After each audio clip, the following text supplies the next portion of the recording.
ஆத்துக்கு பக்கம் ஆத்துக்கு பக்கம் ஆத்து சுரக்கிற ஊத்துக்கு பக்கம் யாரோ வச்ச தென்ன இது நம்பி இருக்குது மண்ண இது தானாக வளர்ந்த மரம் பாரம்மா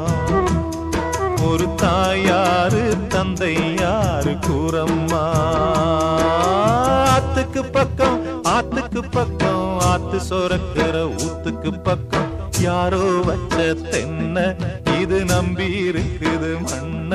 இது தானாக வளர்ந்த மரம் பாரம்